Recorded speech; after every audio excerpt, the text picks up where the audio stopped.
संतप्त मानस शांत हों, जिनके गुणों के गान में निर्वर्धमान महान जिन विचरे हमारे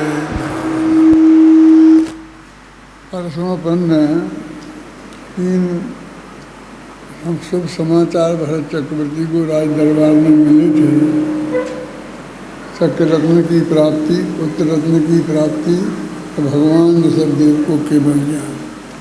पहले दिन भगवान की भक्ति की भरत ने, दूसरे दिन पुत्र जन्म का उत्सव किया, अब तीसरे दिन चक्र रत्न का सत्कार करके दिग्विजय यात्रा को निकलना है। तो आज तीसरे दिन का जो अपना अध्याय है उसमें आधा भरत क्षेत्र की विजय हो जाएगी। 6 खंड जीतते हैं, 3 खंड आज जीत लेंगे, इतनी कहानी आज चलेगी। अभय जी शुरू करो। तीसरा अध्याय। किया भरत ने प्रथम ही नमोकार का जाप, फिर निज आत्म ध्यान धर मैटे सब संताप। ऋषभ देव जिन राज को वंदन बारंबार, फिर शव अपने काम में लगा सभी दरबार। सारा दरबार उपस्थित है, सब अपने अपने आसन पर, और सभी के मध्य विराजे भरत राज सिंहासन पर। मंगलाचरण का पाठ सभी जन सबसे पहले करते हैं, श्री ऋषभ देव के चरणों में वंदन अभिनंदन करते हैं। अंदर से एकदम शांत भरत सबको समझाने लगते हैं, श्री ऋषभ देव के अनंत गुणों के गाने गाने लगते हैं। श्री ऋषभ देव के देव ज्ञान की गौरव गाथा गाते हैं, वृषभेश्वर की वीतरागता का स्वरूप समझाते हैं। ऐसा ना हो और ऐसा हो, ऐसा कुछ भावना उनको है, जो कुछ जैसा हो रहा जहाँ वे सहज जानते रहते हैं। देखो, बहुत संक्षेप में नवोकार मंत्र का जाप भी किया, मंगलाचरण भी किया, ऋषभदेव को नमस्कार किया भी किया, उनकी सर्वज्ञता और वीतरागता और हितोपदेशता का भी वर्णन किया। इतने 3-4 छंदों में इतनी बातें कह दी, चित्त में इतनी बात कहने की भावना थी, वो कह दी। अब क्या शुरू करते हैं, देखो। सहजता। कहाँ हैं संजीव जी? हाथ उठाओ। अभी आए नहीं तो आगे सीट रखना उनको। सहजता की बात शुरू होती है। अब ध्यान देना आप एक एक पंक्ति पे। तो सहजता की बात कहाँ तक चलती है, देखो। ऋषभदेव की सहजता इसमें भरत की है, पहले 5वें छंद में भरत की है। हाँ। ऐसा ना हो और ऐसा हो, ऐसा कुछ भावना उनको है, जो कुछ जैसा हो रहा जहाँ वे सहज जानते रहते हैं। जिस ऐसा है भाव सहज वे उसे जानते हैं पूर्ण, उसकी रग रग को पहचाने गहराई जाने संपूर्ण। सबके सभी परिणमन उनके सहज ज्ञान में है आते, पर उनके दिव्य ज्ञान को वे सब नहीं तरंगित कर पाते। कोई भी घटना दुर्घटना ना उनको आकुल करती है रे, उनका ज्ञान जलोदधितो नित शांत निराकुल रहता है। घटना दुर्घटना सब जाने पर शांति न खंडित होती है। यह वीतरागता की महिमा जो उनको मंडित रखती है। सर्वज्ञ वीतरागी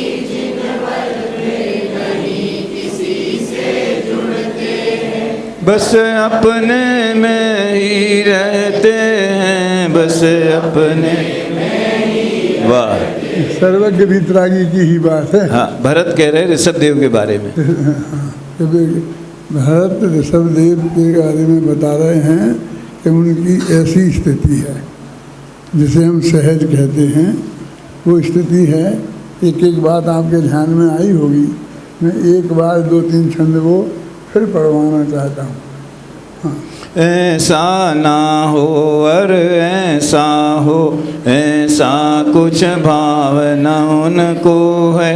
जो कुछ जैसा हो रहा जहाँ वे सहज जानते रहते हैं। जिसको जैसा है भाव सहज वे उसे जानते हैं पूर्ण, उसकी रग रग को पहचाने गहराई जाने संपूर्ण। सबके सभी परिणमन उनके सहज ज्ञान में है आते, पर उनके दिव्य ज्ञान को वे सब नहीं तरंगित कर पाते।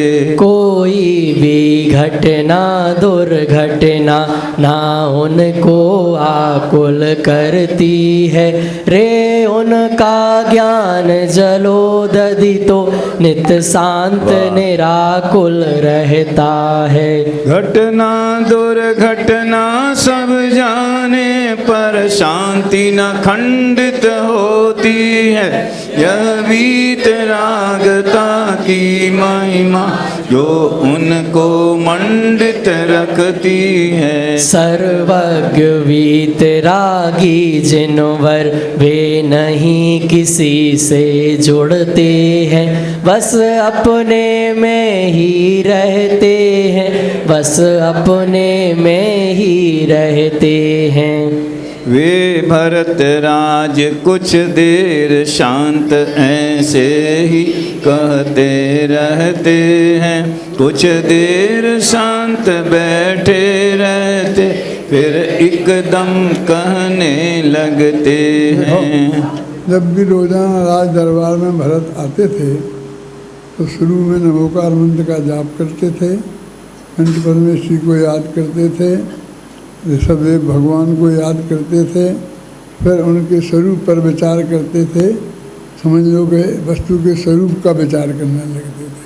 तो सारी जनता को जो राज दरबार में है और आज दिग्विजय यात्रा को निकलने की चर्चा करनी है, चक्र रत्न की बात करनी है, उसमें भी वे ऋषभदेव का क्या स्वरूप है, वो कैसे हैं, ये बात करते हैं। उन्हें ये बताने की कोशिश की है। हर एक अध्याय में नहीं करेंगे। उन्हें ये बताते हैं कि जो घर में कोई काम वो करते थे तो पहले ये सब बात करते थे। यानी हम सब गृहस्थों को भले समय दृष्टि भी हों तो भी हमारा जीवन दिन ऐसे शुरू होना चाहिए। भाई जी, उन्हें ये सब बुद्धिपूर्वक लिखा है। बराबर। मतलब ऐसा नहीं कि ये कि क्या हमें इसमें से क्या मिलता है, ये भी है और स्वरूप भी बता रहे। उनके दिमाग में कभी ऐसा नहीं रहता था कि ऐसा हो और ऐसा ना हो। क्या हमारे दिमाग में 24 घंटा ऐसा हो, ऐसा ना हो, ऐसा हो, ऐसा ना हो, यही लगा रहता है ना। ऐसा हो और ऐसा ना हो ये सोचते ही नहीं थे। क्या होता था, जो कुछ सहज भाव से होता था उसे सहज भाव से जानते रहते थे। ऐसा नहीं था कि पता नहीं था उन्हें इसलिए वो कुछ नहीं रिएक्शन होता था। घटनाएं हों, दुर्घटनाएं हों, कुछ भी हो, सब उनके ज्ञान का ये बन जाती थी, पर उनके चित्त को वो तरंगित नहीं कर पाती थी, आकुलता पैदा नहीं कर पाती थी। शांति, उनकी शांति भंग नहीं होती थी। दुनिया में तो ये होंगे ही सब, पर हमारे पास आज तो ऐसी व्यवस्था है कि हम उठते ही मंजन नहीं कर पाते हैं, उसके पहले अखबार आ जाता है, टीवी खुल जाता है और उसमें वहाँ इतने मरे, उतने घायल हुए, ये हुए, उसने ये कर दिया, उसने ये कर दिया, हैं? सच्चे झूठे समाचार आते रहते कि नहीं आते रहते हैं, और हम तरंगित आ जाते हैं कि देखो सुना ऐसा हुआ, ये हो गया, ये हो गया। लेकिन सब जानते वो, लेकिन उनके चित्त में पक्ष में विपक्ष में कोई तरंग पैदा नहीं होती। ऐसा ऋषभदेव भगवान का स्वभाव है, ये वो बताए भरत चक्रवर्ती ने ऐसा कहकर, और फिर उन्हें बात नहीं शुरू करी, फिर कुछ देर एकदम शांत हो गए। सोचने दो ना सामने वाले को।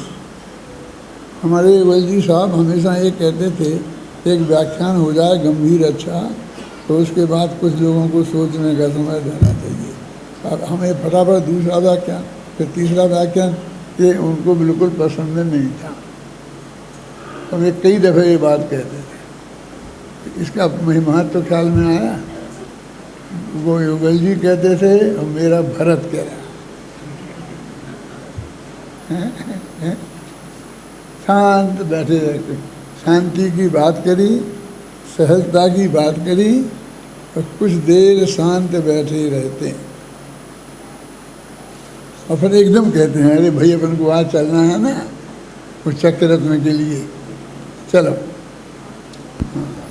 वे भरत राज कुछ देर शांत ऐसे ही कहते रहते हैं, कुछ देर शांत बैठे रहते, फिर एकदम कहने लगते हैं, अब चलो सभी हम मिलजुल कर आयुधशाला में चलते हैं, हर चक्ररत्न का यथा योग विधि पूर्वक स्वागत करते हैं। फिर भरत क्षेत्र के 6 खंडों के नृपगण को अपनाने की तैयारी करते हैं, मिलकर दिग्विजय यात्रा करने की। मंत्री गण और सेनापति मिल सब तैयारी में जुट जावे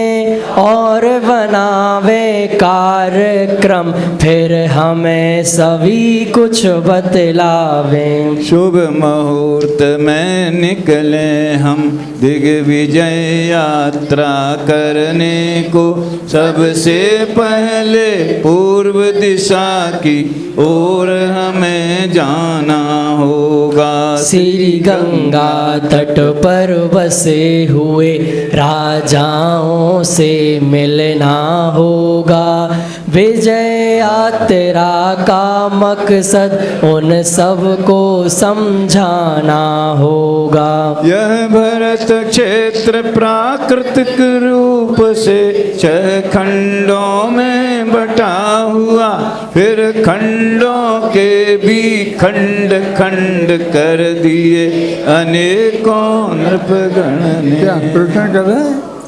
विजय यात्रा में जा रहे हैं क्या प्रवचन कर रहे हैं? सुन लिया थोड़ा हमने, भगवान का स्वरूप भी सुन लिया, सहजता भी समझ ली, और अब तो इस बात के लिए आए हैं। देखो पहली पंक्ति में क्या कहते हैं, पढ़ो पहली पंक्ति। यह भरत क्षेत्र प्राकृतिक रूप, इसके ऊपर शुभ मुहूर्त में निकलेंगे हम दिग्विजय यात्रा करने को, सबसे पहले पूर्व दिशा की। इसके भी ऊपर भी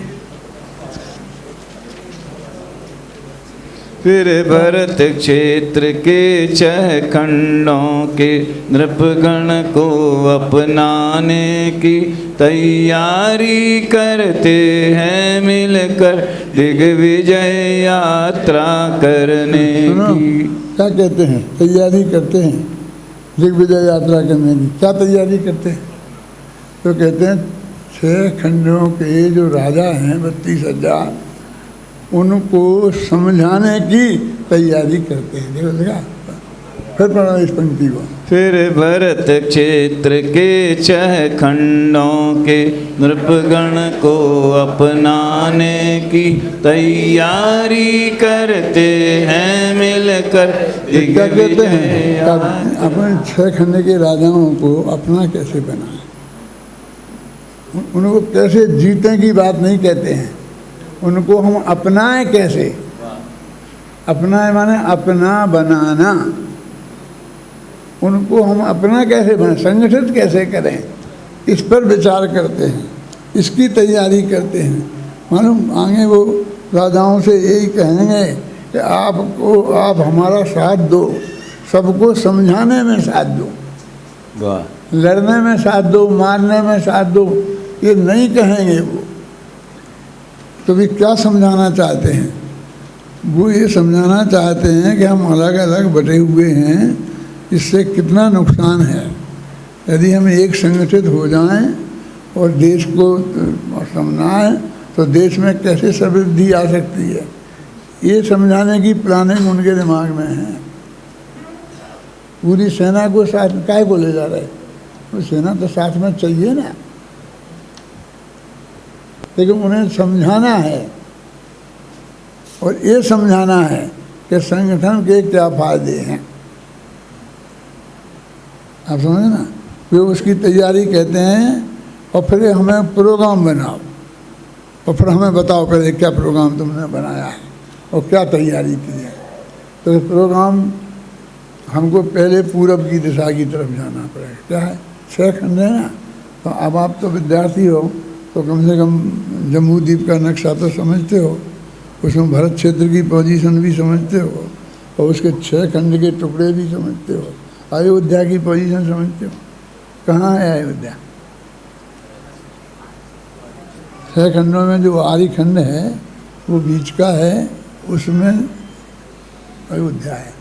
फिर हिममान पर्वत से गंगा नदी निकलती है, विंध्याचल पर्वत की गुफा में से निकलती हुई फिर लवण समुद्र में जाती है, उसके बीच में उधर अयोध्या आती है। तो अब अपन को निकल के जाना होगा तो कहाँ से जाना होगा? अब दिमाग में आप कहाँ कहाँ पहुँच रहे ये ध्यान रखना।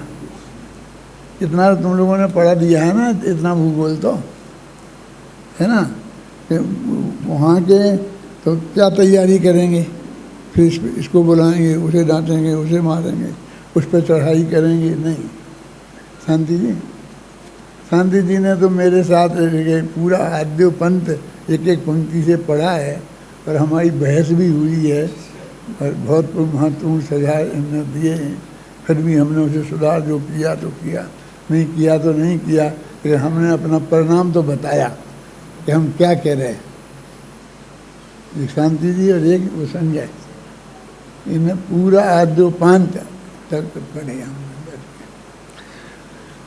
क्या प्लानिंग बना रहे वो कि देश में अलग अलग रहने से कितनी तकलीफ़ें हैं,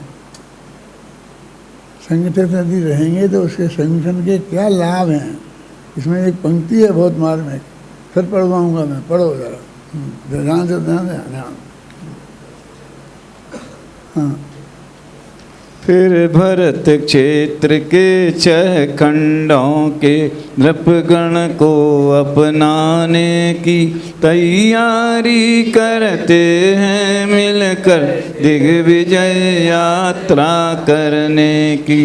मंत्री गण और सेनापति मिल सब तैयारी में जुट जावें और बनावें कार्यक्रम, फिर हमें सभी कुछ बतलावें। शुभ मुहूर्त में निकले हम दिग्विजय यात्रा करने को, सबसे पहले पूर्व दिशा की ओर हमें जाना होगा।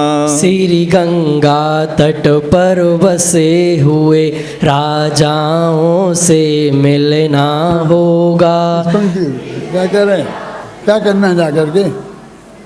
सबसे पहले तो गंगा के किनारे राजा बसे हुए हैं। राज्य होते थे ना, तो सब राजा एक कोशिश करते थे कि उनका देश का कुछ हिस्सा गंगा नदी के किनारे पर हो, जिससे पानी की सुविधा रहे और वे पानी लेके अपनी सिंचाई कर सकें। तो कहते उनको एक राजाओं का ग्रुप है जो गंगा नदी के किनारे पर बसे हैं, इस तरफ और उस तरफ, दोनों ही तरफ भरत क्षेत्र है ना। एक तरफ आर्यखंड है और दूसरी तरफ मिलेच्छ खंड है। आ रहा कुछ समझ में क्या नहीं है? नक्शा बता दिया है, तो अब इसमें समझ जाना तुम। मैं तो समझता हूँ इतना तुम समझते हो तो बता रहा हूँ मैं तो। अच्छा किया। तो ये गंगा नदी के किनारे पर बसे हुए राजाओं से लड़ना होगा नहीं लिखा, क्या लिखा? राजाओं से मिलना होगा, राजाओं से लड़ना होगा नहीं लिखा। ये लड़ना शब्द भी मेरे दिमाग में आ रहा है, उस वक्त भी आ रहा होगा। क्यों कि सबसे पहले गंगा तट के किनारे पर बसे हुए राजाओं से लड़ना होगा, लड़ना नहीं होगा, मिलना होगा। तो मिलकर क्या करेंगे कि उन्हें हम समझाएंगे कि अपन संगठित हो जाएं, एक हो जाएं, तो क्या क्या फ़ायदा हो सकते हैं। गंगा नदी पर एक बहुत बढ़िया बांध बना सकते हैं, उससे हमारे खेतों की सिंचाई होगी, जुताई होगी, फिर खेत पनपेंगे, फिर हम इतने बड़े रास्ते बना सकेंगे दूर दूर तक के, क्योंकि दो राजाओं के राज पड़ते हैं तो वो अरंगा लगा देता है दूसरा राजा, तो लंबे लंबे रास्ते एक दूसरी जगह आ जा सकेंगे, वो सब बताते हैं। इन राजाओं से मिलना होगा, माने उनके दिमाग में देश को संगठित करने की योजना है, लड़कर जीतने की योजना नहीं है। ये इस अध्याय में है उनकी राजनीति क्या है, जो वीर सागर ने इसके लिए लिखा है। निकालो शांति जी वो पेज वीर सागर का 17-18 पेज होगा, 24 नंबर का पेज है। हाँ पढ़ो बताओ। भरत की बहिरंग दशा का चित्रण करने वाले कथानक तो जैन साहित्य में अनेक हैं, पर उनकी अंतरंग आध्यात्मिक दशा का चित्रण करने वाली कृतियाँ दुर्लभ हैं। यह कृति उस दुर्लभ विषय को ही सुलभ करा रही है। यह कृति इसलिए भी महत्वपूर्ण है कि इसमें भरत बाहुबली के संबंधों को एक ऐसे नए ढंग से व्याख्यायित किया गया है कि अब वे विश्वसनीय भी हो गए हैं। ये सब अभय जी अब वे विश्वसनीय हो गए हैं। हाँ जी, क्योंकि जो पहले के जो संबंध हैं, हाँ मैं तुम्हें उठा करके फेंक दूंगा, लवण समुद्र में जाके गिरेगा, ये संबंध विश्वसनीय नहीं है। दो ज्ञानी धर्मात्मा सम्यक दृष्टि कर जिनमें इतना वात्सल्य भाव आपस में था, वे ऐसी बातें नहीं करते हैं। ये वीर सागर ने ये नोट किया है। अब वो विश्वसनीय भी हो गए हैं, माने इस कहानी को आप ये मत करो। एक श्रोता ने मेरे से कल कहा था महापुराण में तो ये लिखा है, मैंने कहा तुम महापुराण का पूरा पढ़ ही लिया है तो तुम ये भी पूरा सुन लो और फिर उसकी तुलना करना, फिर अपन बात कर लेंगे, है ना। तो महापुराण की कहानी आप लोगों ने नहीं पढ़ी होगी कदाचित, तो सुनी तो है ही, मोटी मोटी तो सबको पता है। आदिनाथ भरत बाहुबली, उनके दोनों बच्चे थे, वे लड़े थे, फिर ये हुआ था, फिर ये हुआ था, फिर वो दीक्षा ले गए थे, बेलें चढ़ गई थी, मोटी मोटी तो कहानी सबको याद है ना। तो उस संदर्भ में वो कह रहे हैं उन राजाओं से मिलना होगा। क्या करेंगे मिलकर? देखो पढ़ो। श्री गंगा तट पर बसे हुए राजाओं से मिलना होगा, विजय यात्रा का मकसद उन सबको समझाना होगा। जीतना नहीं होगा, समझाना होगा वाह। कि हम ये क्या यात्रा निकाल रहे हैं, इस यात्रा का क्या मकसद है, समझे ना, वो हमें समझाना है। यह भरत क्षेत्र प्राकृतिक रूप से 6 खंडों में बटा हुआ, फिर खंडों के भी खंड खंड कर दिए अनेकों नृपगण ने। सबको अखंड करना होगा इस भरत क्षेत्र की गरिमा को, इस भरत क्षेत्र के गौरव को, इस भरत क्षेत्र की महिमा को। खंड खंड में बटे हुए ये सब छोटे छोटे नृपगण आपस में लड़ते रहते हैं, बिन कारण ये छोटे नृपगण। इन झगड़ों से मतभेदों से खंडित होता है यह भारत। हो गए यदि हम सब अखंड तो मंडित होगा यह भारत। और विकास के काम नहीं हो पाते हैं इन खंडों में, गंगा जैसी बड़ी नदी बट जाती कई भूखंडों में। उसका बंटवारा करने को सब राज्य झगड़ते रहते हैं, इन नदियों पर फिर बड़े बड़े रे बांध नहीं बन सकते हैं। इन बांधों के बिना सिंचाई कैसे होगी खेतों की, अरे सिंचाई बिना जुताई कैसे होगी खेतों की। फिर अनाज का उत्पादन भी कैसे होगा खेतों में, फिर विकास के काम भला कैसे हो पावे भारत में। सभी तरह की सुख सुविधाएं तभी मिलेंगी जन जन को, जब भरत क्षेत्र विकसित होगा तब शांति मिलेगी जन जन को। यह भारत जब होगा अखंड तब ही इसका विकास होगा, विकसित होने पर जन जन को रे इसका लाभ प्राप्त होगा। ये दिग्विजय यात्रा को निकल रहे हो, भरत क्या सोच रहे? वाह। हाँ, कैसे होगा, कैसे जीतना, इस देश का विकास करना है, सब लोग सुखी हो जाएं, उसके लिए हमें क्या क्या करना पड़ेगा, ये बात सबको समझा रहे। ऐसा लगता है जैसे पंडित हुकुमचंद की दिग्विजय यात्रा निकल रही हो और गांव-गांव में भाषण होंगे। आपने निकाली थी नहीं सौराष्ट्र यात्रा? मेरे ख्याल में आया ना बात। आप जो यहाँ से ही किस लेन पे गाड़ी चल रही है ना? हाँ, पढ़ो।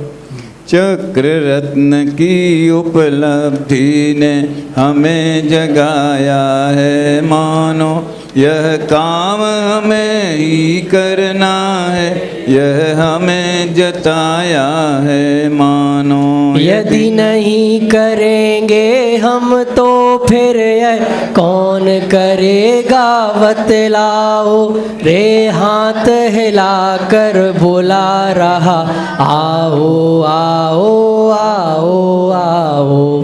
कर्म भूमि विकसित करने की जिम्मेदारी हम सब की, क्योंकि विकास की सभी प्रक्रिया कुल कर करते आए हैं। ना विराय कुल करने अब तक अरे बहुत कुछ काम किया, ऋषभ देव ने उसे बढ़ाया, बाकी करना है हमको। टुकड़ों टुकड़ों में बटी भूमि को हमें एक करना होगा, भरत क्षेत्र के खंडों को रे हमें एक करना होगा।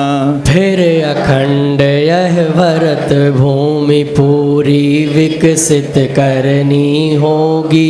खेतों और खलियानों को भी हरा भरा करना होगा। पूरब पश्चिम उत्तर दक्षिण सब जगह लोग आवे जावे, इसलिए जुटानी होगी सब आने जाने की सुविधाएं। मार्गों का निर्माण कराना होगा सारे भारत में। रे विकास के कार्य कराने होंगे सारे भारत में। दिग्विजय यात्रा नहीं भरत की इच्छा पूरी करने की। रे चक्रवर्ती बन जाए भरत, यह नहीं बात बस इतनी ही। कर्म भूमि का हो विकास यार, भरत भूमि भी विकसित हो। सबको विकास की राह मिले, आराम प्राप्त जन जन को हो। सारे जन अपने जीवन को विकसित करने की राह चुने, अपने पथ का निर्माण करें, अपने विकास का काम करें। सबको सुविधाएं मिले सभी, सब अपने मन का काम चुने। सबको पूरी आज़ादी हो, जो चाहे वे बस वही बने। भरत बने सम्राट बात बस इतनी नहीं समझना तुम। भरत क्षेत्र के सभी नागरिक सब सुविधाएं प्राप्त करें। भरत उन राजाओं से कह रहे हैं, हाँ, जिन्हें इकट्ठा किया है। गंगा नदी के पूरब के दिशा की गंगा नदी के किनारे के जो राजाओं को इकट्ठा किया है, उन्हें ये समझा रहे हैं। ये दिग्विजय यात्रा चल रही है, घबराना नहीं, इसमें ही ख़त्म हो जाएगी। फिर बाद में हथियार चलेंगे, फिर वो उसे मारेगा। इसे एक बूंद खून की नहीं बहती है। कैसे नहीं बहती है, ये मैंने बहुत सोचा है। ऐसे नहीं बहती है, बस लड़ाई हो जाती है, खून की बूंद नहीं बहती है। ऐसे कह देने से क्या होता है। उन्होंने गांव-गांव में सभाएं की, जनता को इकट्ठा किया, अपने मिनिस्टरों से कहा समझाओ, फिर खुद भी समझाया और उनको सबको तैयार किया और उसके लाभ बताए। पढ़ो आगे, और भी अभी बहुत बातें हैं। भरत बने सम्राट बात बस इतनी नहीं समझना तुम। भरत क्षेत्र के सभी नागरिक सब सुविधाएं प्राप्त करें। बस यही चाहता हूँ मैं तो, ना कोई सुविधाहीन रहे। रोटी कपड़ा और मकान की नहीं किसी को कमी रहे। है नहीं भावना मेरी यह सब दुनिया मेरे वश में हो। मैं तो बस यही चाहता हूँ यह सारा जग स्वाधीन रहे। सब मिलकर संपूर्ण क्षेत्र को विकसित कर संपन्न बने। रे विकास के कामों में सारे जन भागीदार बने। इस यात्रा में सहयोग करें, सहयोग करें समझाने में इस भरत क्षेत्र को एक अखंडित करने और कराने। पंडितों की भी जरूरत है। एक फौज पंडितों की भी बनेगी, अकेले लड़ने वालों की नहीं बनेगी। ये समझाने का काम भी बहुत था और उनको अपने सेनापतियों को समझा रहे थे कि तुमको ये काम करना है, महामंत्री को, सेनापति को। ये सब नीति नक्की खुद भरत ने की थी। ये हमारे साथ शांति जी बैठते थे, वो बैठते थे कि नहीं दादा इसे थोड़ा संवाद बनाओ, नाटक में संवाद की ज़रूरत होती है। तो एक आध बात प्रधानमंत्री समझाए, वो बताया कि ऐसा करो ऐसा करो। मैंने कहा अरे भरत का चरित्र लिख रहा हूँ, जितनी नीतिगत बात हैं वो सिर्फ भरत ही बोलेगा। अभय जी सुनो आप, बराबर। एक वो मंत्री बोले, सेनापति बोले, जिन्हें लड़ने का काम सौंपा है, हैं? क्या ये सारी जो योजनाएं हैं भरत चक्रवर्ती ने बनाई हैं 6 खंड को जीतने की, वो बनाई सब उनने हैं। फिर उनको क्रियान्वित करने का काम महामंत्री ने किया, उसको पूरी तरह से बल प्रदान करने का काम सेनापति ने किया, लेकिन योजना बनाई सब भरत ने। देखो क्या है, पहले पढ़ो शांति से। इस यात्रा में सहयोग करें समझाने में, इस भरत क्षेत्र को एक अखंडित करने और कराने में। जब हम सब होंगे एक, हमारा भरत क्षेत्र विकसित होगा। हम सब होंगे संपन्न, हमारा मन भी आनंदित होगा। हम यही चाहते हैं कि आप प्रस्ताव हमारा स्वीकारें, हर विकास के कामों में भी हाथ बटाना स्वीकारें। अरे आज के ही समान सब राज्य व्यवस्था आप करें। क्या कह रहे सुनो, घबराना नहीं, तुम्हारा राज छीनने नहीं आए हैं। तुम जितने के राजा हो उतने के राजा तुम ही रहोगे और तुम ही सारी व्यवस्था संभालना। सब लोग तुम्हारे ही अंडर में रहेंगे। हम तो सिर्फ अखिल भारतीय केंद्रीय व्यवस्था संभालेंगे, ये बांध बनवाएंगे, रास्ते बनवाएंगे और देश का विकास करके तुम्हारा सहयोग करेंगे। पढ़ो देखो।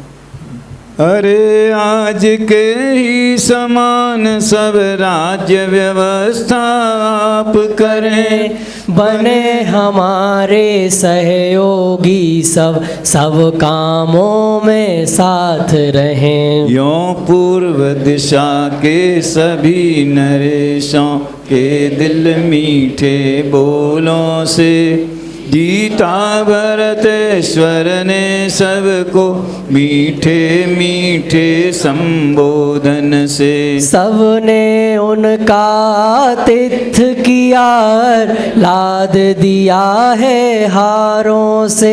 अरे अपनी बहन बेटियां दी, सम्मान किया उपहारों से। देखो ये दिग्विजय यात्रा, ऐसी दिग्विजय यात्रा सोची थी आपने? और स्वीकार है दिल को? ऐसे भी लोग होंगे जिन्हें स्वीकार नहीं होगी क्या? सबकी समझ में आ गया जो उनने बताया, सब ने स्वीकार किया। जो भी आप करो हमें मंजूर है। बहुत जोरदार स्वागत किया, अपनी बहन बेटियों का संबंध किया, उन्हें जमाई बनाया, उनने वो भी स्वीकार किया। तब उन्होंने कहते क्या भाई क्या था भरत, ये शादी करने निकले थे, बस शादियाँ कर करके लौट के आ गए हैं? शादियाँ क्यों की? इसलिए हमने आगे वो निकालो प्रकरण। जब वो भरत कहते हैं कि भाई मुझे ये बात पसंद नहीं है, माने इस बारे में भरत का चिंतन क्या था, क्या था और चिंतन क्या था, वो मैंने इसमें प्रस्तुत किया।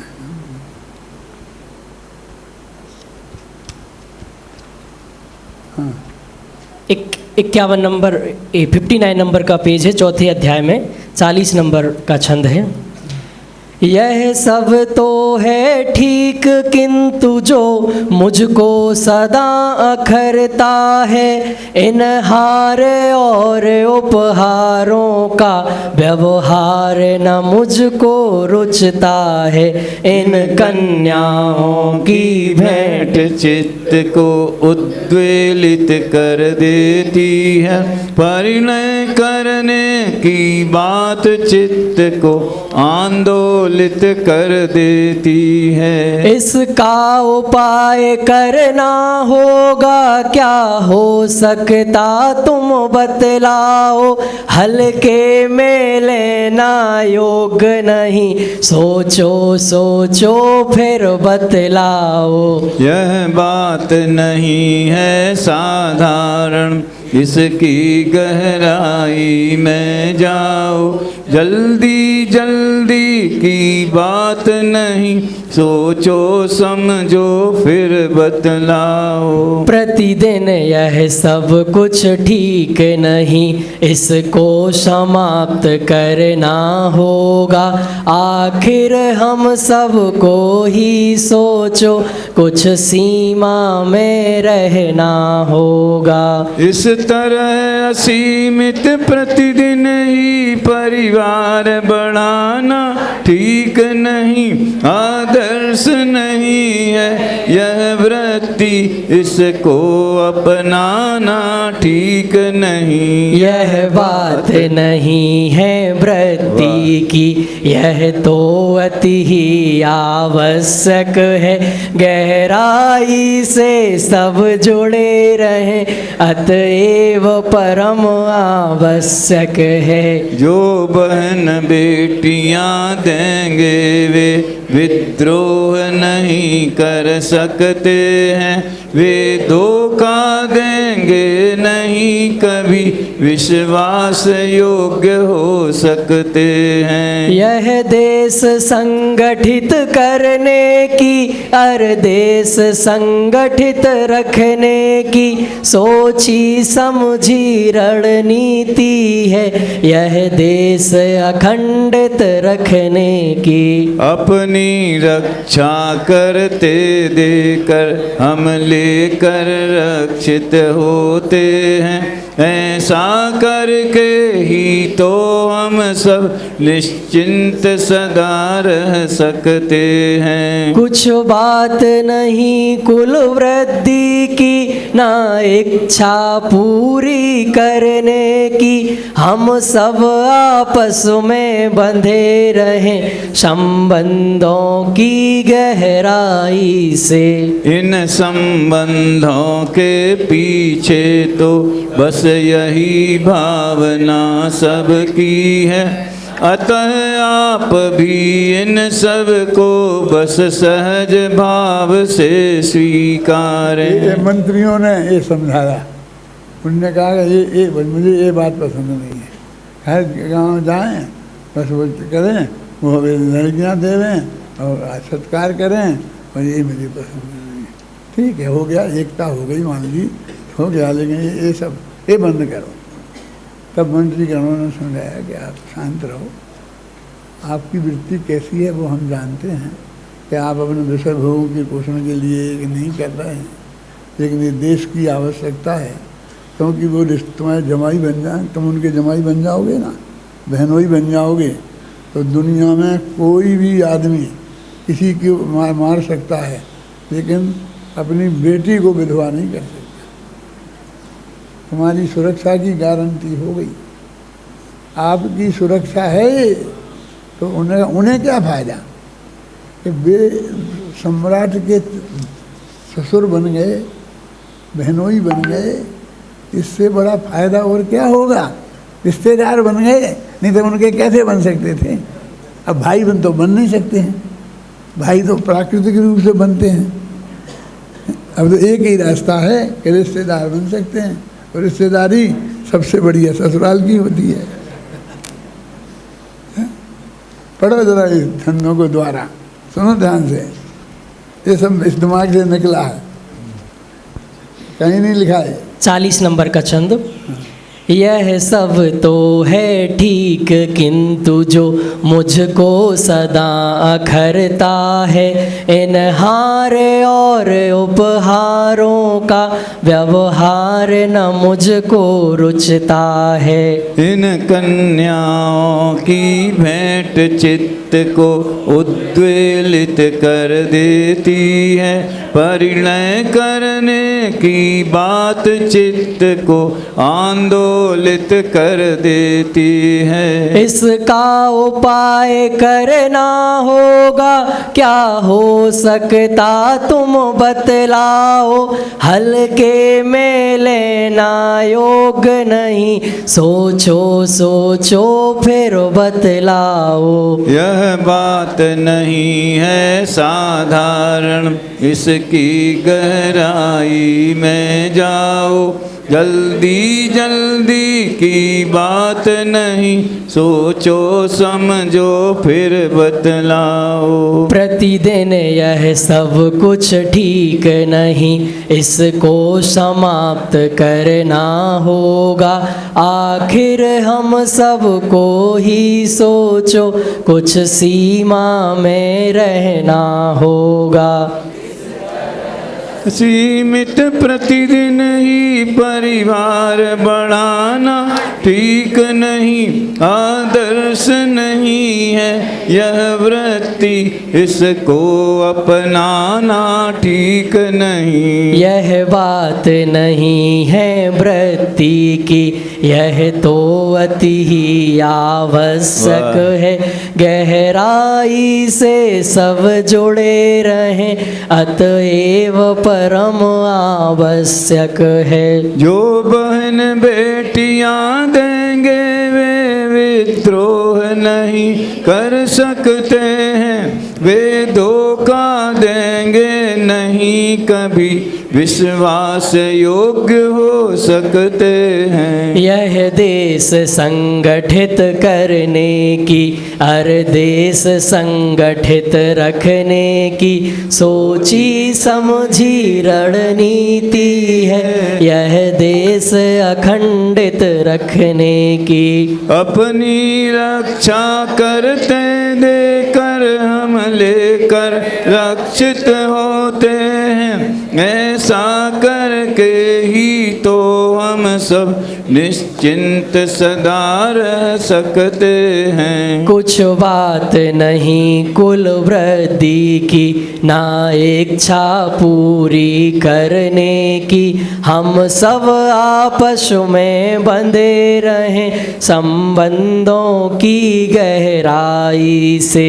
इन संबंधों के पीछे तो बस यही भावना सबकी है, अतः आप भी इन सब को बस सहज भाव से स्वीकारें। यह सब ऐसा ही चलता है, इसको ऐसा ही चलने दें, इसकी महिमा ऐसे में है, ना अधिक विकल्पों में उलझें। इसका स्वरूप ऐसा ही है, इस पर ना ज्यादा सोच करें, माथे पर बोझा ना लेवें, जो होता है सो होने दें। हम सभी जानते हैं कि आप विषयों में रत्ना अंतर से इन सब से रहते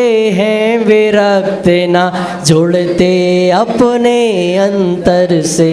पर चक्रवर्ती के जीवन में संयोग सदा जुड़ते रहते, वे अपने में ही रहते हैं, इनमें ना कभी उलझते हैं। यह सब है व्यवहार, आप तो निश्चय वृत्ति वाले हैं, अपने में अपनापन धारे परमार्थ निवृत्ति वाले हैं। देश अखंडित करने में सारे व्यवहार निभाते हैं, पर जब अपने में आते हैं तो अपने में जम जाते हैं। जब आप ध्यान में जाते हैं सब अंग शिथिल हो जाते हैं, अधिक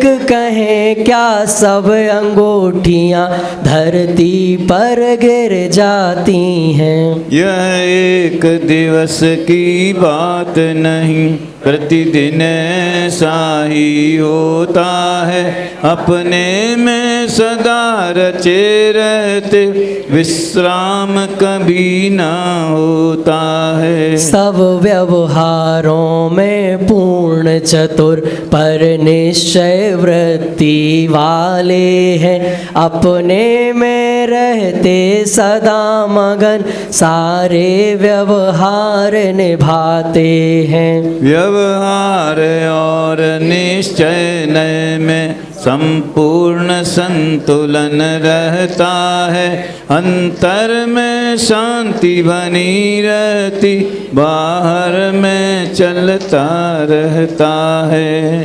भरतेश आपका जीवन तोरे अरे देखने लायक है, हम गीत कहाँ तक गाएंगे सबको अपनाने लायक है।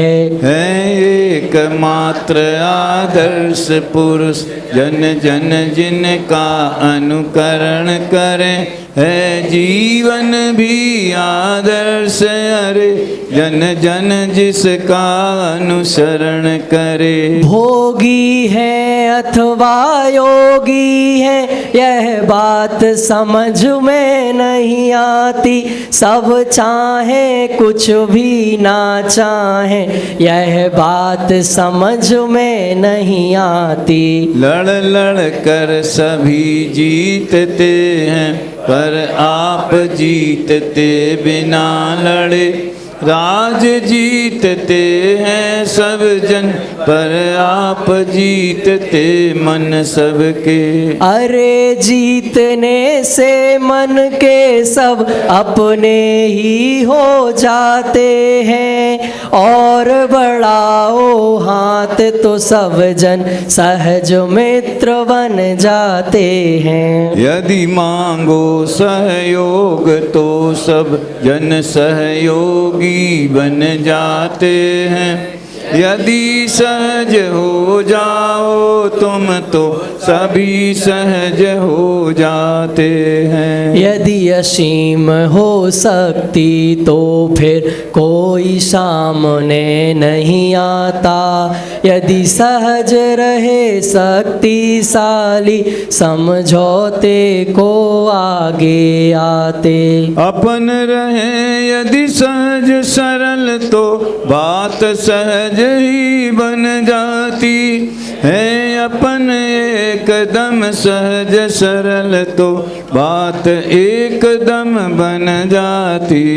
देश संगठित करने में हिंसा का कोई काम नहीं, वात्सल्य भाव से सभी काम हो जाते हैं सब सही सही। यदि भाव अपावन हो अपने दुनिया कैसे पावन होगी, यदि परम पावन है हम तो दुनिया भी पावन होगी। देखो वहाँ पर ये बात आई थी कि उनने स्वागत किया, ये मालाएँ दी, बहन बेटियाँ दी, बड़ा उत्सव मनाया, तो सब लोगों को अपने देश में ये प्रश्न खड़ा होता है, अभी भी होता है, 96,000 शादियाँ, भगवान की दिव्य ध्वनि सुन रही, प्रयोजन में जाने के लिए फुर्सत नहीं है, और यहाँ शादियों पर शादियाँ ठोके जा रहे हैं। कल मैंने कहा था कि ये उनकी चक्रवर्ती बनने के बाद इतनी शादियाँ हुई हैं,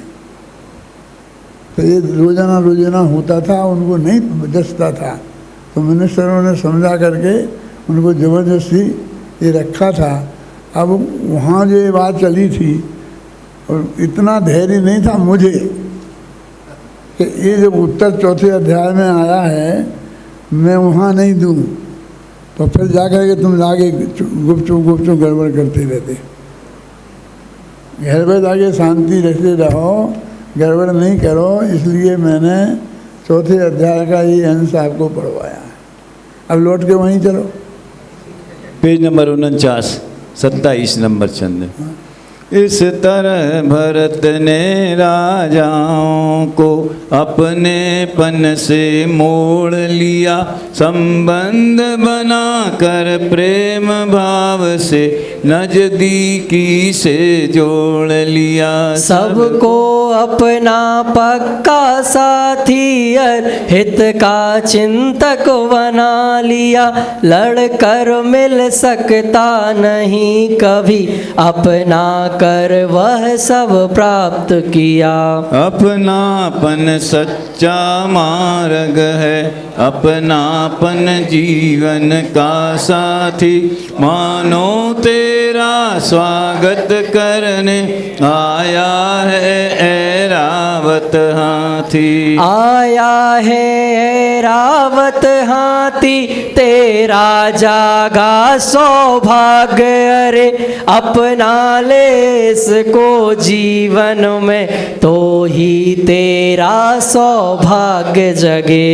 यदि अपनापन अपने में हो तो सम्यक दर्शन होता है, यदि अपने को अपना जाने तो सम्यक ज्ञान महकता है। जब अपने में ही रम जावे, जम जावे केवल अपने में, यही है भाई आत्म ध्यान, इसको ही चारित कहते हैं। यह सम्यक दर्शन ज्ञान चरित प्रगट इस मानव जीवन में, तो देर नहीं है फिर भाई भव से मुक्ति के मिलने में। अपनापन मुक्ति मार्ग है, अपने में अपनापन ही तो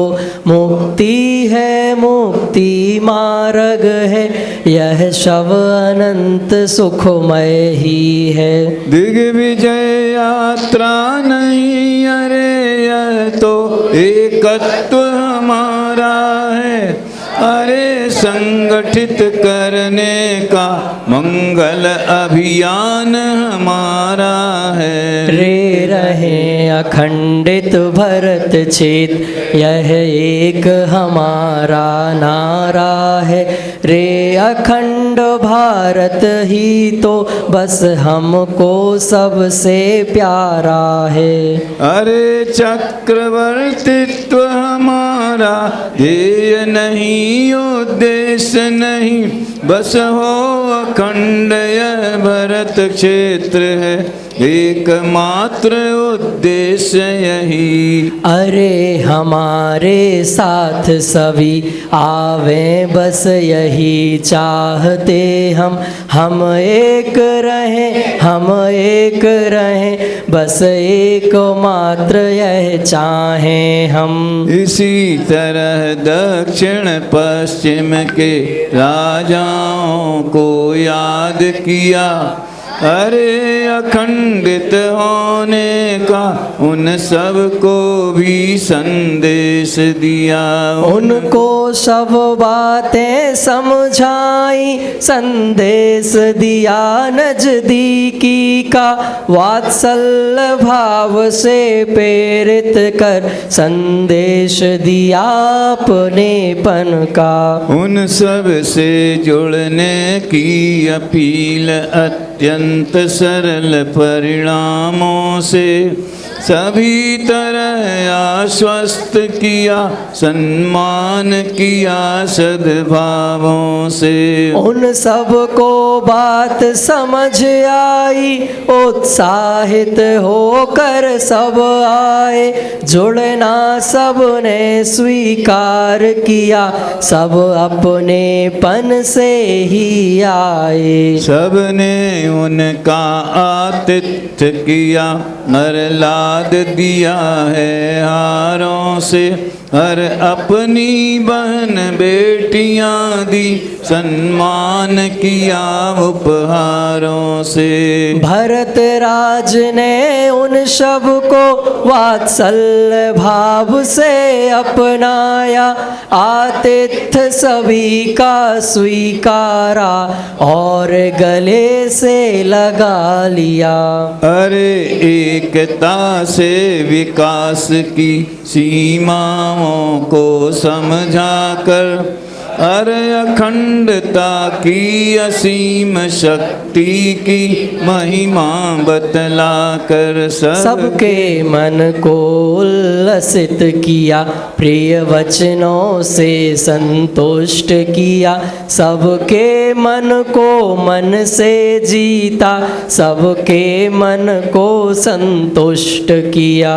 तीन खंड में विद्यमान सब मुकुट 16,000 राजाओं के दिल को जीता, वात्सल्य भाव से समझा कर, प्रेम भाव से अपना कर सबको ही अपना बना लिया। अरे एक बूंद भी खून बहाए बिना सभी को जीत लिया। अरे एक बूंद भी खून बहाए बिना सभी को जीत लिया। हुई अहिंसा की विजय, सबके मन उल्लास, मनरंजन के लिए सब करें हास परिहास। तीन खंड तो इस तरह जीते भरत नरेश, अर्ध विजय पूरी हुई हुआ नहीं संक्लेश। सब देव भगवान के दर्शन के शुभ भाव, मन में जागे भरत के स्तुति करने के भाव। ये इसका पूरी दिग्विजय हो गई 6 खंड की, 3 खंड की, और आपने बराबर देखी, लड़ने की बात ही नहीं आई, समझाने से पंडिताई से काम चल गया। और आपको अननेचुरल लगता है भाई जी? मतलब होशियार पंडित हो तो वो चक्रवर्ती बन सकता है। बन सकता है क्या? बन गए हैं। सबके दिल को जीत लिया, सब दिल से प्रेम करने लगे, सब दिल से चाहते हैं, इस तत्व ज्ञान को सुनना चाहते हैं। और क्या है चक्रवर्ती? वाह वाह। बाकी तो सब परिग्रह है, वाह, बाकी तो सब परिग्रह है, तो उसकी क्या कमी है? रोटियों की तो कमी है नहीं, अपने नहीं खा सकते, अपन को नहीं पचती हैं, रूखी सूखी अपन को खाना पड़ती हैं। सही बात है ना? जैसी खाना चाहें वैसी व्यवस्था हो सकती है कि नहीं हो सकती?